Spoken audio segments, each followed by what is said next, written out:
and thank you for joining me today at Conf42 Cloud Native.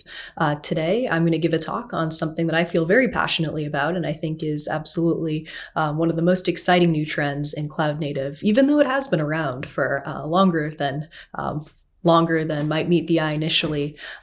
My talk is on ephemeral environments, and it's called Redefining Pre-Production, because with these environments, we're seeing pre-production environments catching up to the advancements that have been made in production application deployment. My name is Natalie Lunbeck, and I work at Shipyard, and I'm also the primary author of ephemeral which is an open source community resource guide. You can go there right now. You can also check out our GitHub, open a PR if you have anything you'd like to contribute. Always looking for new stuff there. All right, so let's get started. So I wanted to give a quick overview of what we're talking about today. I wanted to start off with how teams are using ephemeral environments, but most of all, how teams are using static environments, because many of them are stuck there, not necessarily by choice, but by habit. I wanted to introduce the concept of ephemeral environments, and then I wanted to kind of go into how ephemeral environments exactly simplify the SDLC software development lifecycle. All right, so this slide, depending on how well you know it, this might be something that gives you a lot of stress and anxiety, and hopefully it doesn't. Hopefully your environment workflow does not look like this, but if it does, can very much see why we do not like this. Well, first off, this is not reduced or abstracted. You probably might only have 4 static environments total for your whole team, which is absolutely crazy when you think about the volume of PRs that you have opened every day. How are you possibly supposed to test those one by one in this, which you really can't. That's where bottlenecks come in. And then one of the things about this image that gives me the most anxiety is you can see how these environments are actually just coupled together, and they share a lot of dependencies. And if you know how easy it is to break staging, you also know how staging can then in turn take down all your other environments, and you never want to be that person on your team. So fingers crossed this isn't what you're doing. But if you are doing that, you've probably thought about a more modern solution, because this has been done for a very long time. And I think modern application workflows, like, we've had so many advancements in production, but why is pre-production stuck in the past the way that it is? And that's something that I want to talk about, because if you do have a static environment workflow set up, you've probably thought about how you can change that, but you know that it isn't exactly anything trivial. So I wanted to define what exactly is an ephemeral environment, and this is courtesy of ephemeral It is a short-lived encapsulated deployment of an application automatically generated on every code change through GitOps. It sounds pretty great, right? Let's go a little further into that. They are robust on-demand copies of your application for running tests, previewing features, and collaborating async across teams.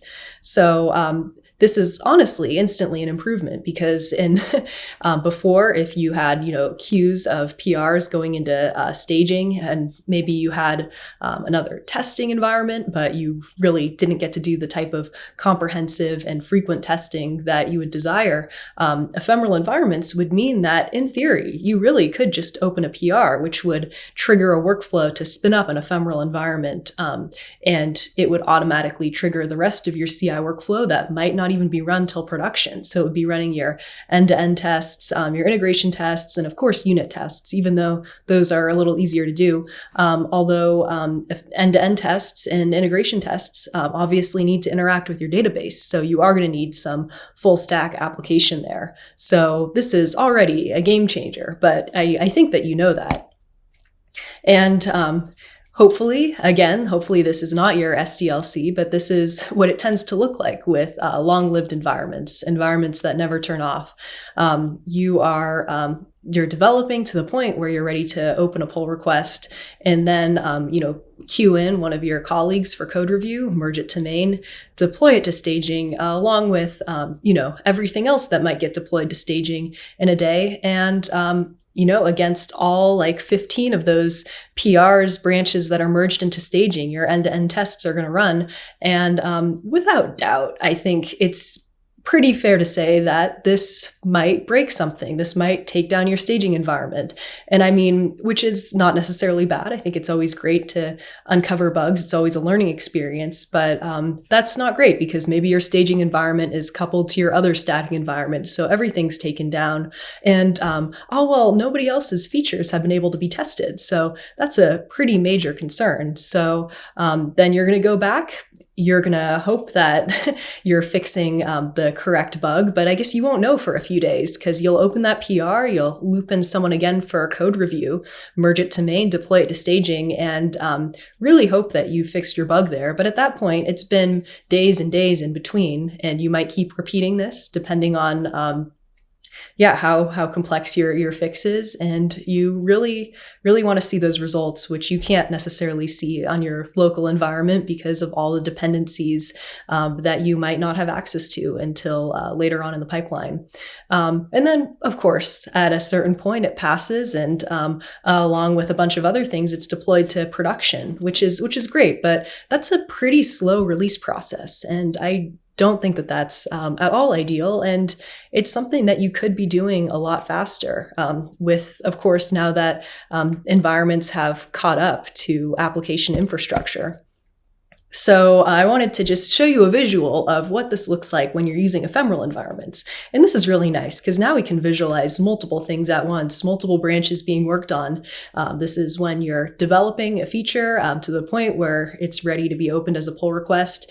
And then you just click open pull request, and immediately your CI workflow, probably the same one that you're using much later in your pipeline, gets triggered, and it takes that URL from your ephemeral environment, points it to your end-to-end tests, points your end-to-end tests to it, and they run against the environment. And then that way they'll uncover bugs, within 15 minutes or however long they take to run after you've opened that PR. So instead of context switching, you can just kind of sit back, relax, wait for your tests to fail, and then go right back. And you can take a lot more risks here, get a lot done faster, just because you're aware that you have this opportunity to correct them kind of on the spot instead of several days later.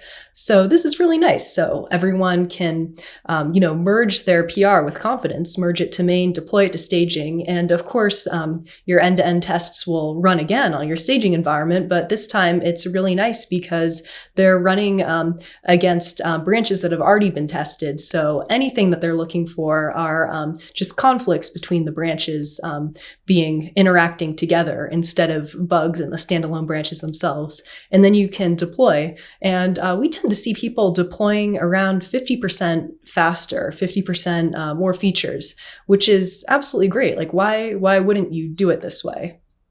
So I wanted to introduce to you a project. I mentioned this at the beginning, but this is my open source community site maintained with a few other excellent contributors. It's called ephemeralenvironments.io. And back in 2021, when I was starting working with Shipyard, I was trying to learn about ephemeral environments. This was a new concept to me, and I really realized pretty quickly that there are no online resources on ephemeral environments. So I talked to my team and I talked to some other professionals in the cloud native community, and they gave me some great best practices that ephemeral environments should have in an ideal world. And I wanted to talk to you about them because if you're building or looking for an ephemeral environment solution, it really should check all these boxes in order for you to get the most value out of such a solution. I wanted to go into the 6 pillars of things that we deemed most important to ephemeral environments. And the first one of those is the dev workflow. So really, in a perfect world, ephemeral environments should integrate into your dev workflow pretty seamlessly with no overhead. I mean, you usually would configure them with your Git provider, and then you should just be able to develop normally, press all the buttons you normally do, use the same exact Git workflow, and they will just pop up. And generally what this looks like is when you open a PR that triggers your CI workflow, and your ephemeral environment management platform is listening for changes, and it will spin up ephemeral environments. It will spin up one based on your PR, and it will give you a link which you can access it. And then every commit you make thereafter on that PR will also be reflected in the same environment. And this is honestly really great for development, because as you're working on a branch, you can keep making changes and then seeing them live, interacting with them in ways that they would behave in production, which, honestly, you don't normally get that until you're actually in production. And this is really great for QA. It simplifies it. It allows QA to happen much earlier on in the pipeline, and then also on an individual per branch basis, instead of multiple features being tested in tandem. And then it should be to the point where you have the confidence where once you merge a branch, you feel like, it's tested, it passes all the cases, even your end-to-end tests are able to be run against it. So you can kind of almost skip that staging step and just deploy it with confidence, which feels really, really good to do. And then another feature is that ephemeral environments should promote collaboration, especially across teams that don't normally get to work together this easily. So, for example, developers working with developers, a nice thing about this is code review can happen much earlier, and it can happen, in addition to traditional code review, they can interact with a production-like environment and see those changes, and they can contribute to the branch and see their changes spun up in that same environment. So it's honestly an excellent place for collaboration. Also, wonderful place for product to work with developers, because product can, give developers a plan for a feature. Developers can make that happen, share the link, and product can interact with it instead of just seeing a screen share or screenshots or just any type of non-thorough interaction that wouldn't really give them the idea of how a feature should be behaving. So it's really great because they're able to interact with it as much as they might need in an as realistic environment as possible. And then, of course, as we talked about a little earlier, this is much easier for QA as well to collaborate, just because they can check out a branch much earlier on in the process and both user test it and run automated tests, which does bring us to our next point, which is testing. So ephemeral environments, one of their biggest use cases is for testing, and that's both user and automated testing, because they are very, very solid environments for both the type of testing that you don't normally get to do sometimes until production even. And what makes this so easy is they use your CI/CD pipeline. And generally what you can do, since they're so easily shareable and accessible, you can just point your CI/CD pipeline at the ephemeral environments, and it can use that link and that bypass to run the tests against it. And this, I'm going to say this word a lot, but it promotes more user authenticated testing and QA, more testing more often.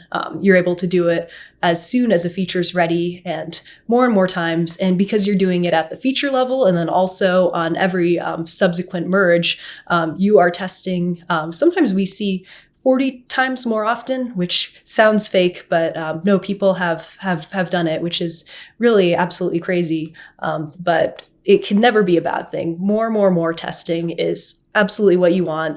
It's never a bad thing to catch bugs earlier, and your team is often very thankful because nobody likes to delay a release. And one of the virtues of ephemeral environments is they're on demand. So you should absolutely go all in with this. And you should make them GitOps first. They should really spin up when a branch is ready. I know I keep saying this, but it's absolutely essential to them. There really shouldn't be any manual intervention that prevents people from using them. So if they are GitOps enabled, they should be there on significant code changes, and then they should go away on their own to not incur additional cloud costs. And because of this, There's no time limit, really. You can have async collab. Let's say you're working in the morning and you want to collaborate with someone who has later hours than you. You can just spin it down, wait a few hours, and then your coworker can spin it up and work on it then. And nobody's getting blocked because everyone's on their own schedule, and you're not worried about incurring additional costs because this is so much cheaper than your current static solution. And it's really nice because you will have more of these. So everyone can have as many environments as they want. You could really even have one per branch and have them, just whenever you need them, which is huge, huge virtue. And this is a very important section. It's something that you absolutely can't overlook. But I'd like to say that because they're isolated, ephemeral environments tend to be more secure. They should be entirely decoupled from any dependencies or other environments. And this isn't just for security reasons, but also just so in case something breaks, they don't take down your entire environment pipeline. But you still should be sure to take a few measures into account. One of those is sanitizing your data. You should remove any PII just because you shouldn't be testing with it anyway. So not exclusive to ephemeral environments, of course, but still very, very important. And then you should enable SSO. You really shouldn't be doing any of the authentication logic on your own. That's just one more thing to worry about, one more vulnerability. And when you use an SSO provider, maybe you're using GitHub, maybe Google, then you don't really need to worry about any breaches. That's on them. But you are also able to introduce granularity and make sure that you're only allowing people from your organization or people who might be stakeholders. And then the last, but certainly not the least, probably one of the most important considerations for ephemeral environments is cost control. And this is really nice because since they are ephemeral by nature, they're short-lived, they are really cost efficient by nature, which is not just great for your organization's wallet, but also great for the environment because you're not using electricity that you don't need to be using. If you're using the cloud in an elastic way, you're really only using the resources that you need. And this takes us into another great benefit is you don't really tend to encounter the same resource constraints that your team might have had previously. And a big part of this is because when you have just a few static environments going 24/7, that's just a lot of time that you're not using them. So of course you can only afford a few of them to really be cost effective. But if you have environments that only last for a few hours, if even that each, you can really have as many environments as you want at a given time and still come out ahead with your savings. I wanted to thank you very much for joining me today as I talked about ephemeral environments. I certainly hope you found something useful from this presentation. And if you have any more questions or would like to talk more or find out how you can contribute to ephemeralenvironments.io, you can email me, Natalie@shipyard.build. Always happy to talk about this. And I thoroughly enjoy giving this presentation. I love talking about ephemeral environments, and I think that they're just such a fun and interesting topic. And I'm very glad that they've picked up the pace in recent years, and I'm looking forward to seeing what the environment landscape looks like in a few years. Well, thank you again, and I hope you enjoy the rest of Conf42 Cloud Native. There's some great talks coming up, and I know you won't be disappointed. All right, have a wonderful rest of your day. Thank you.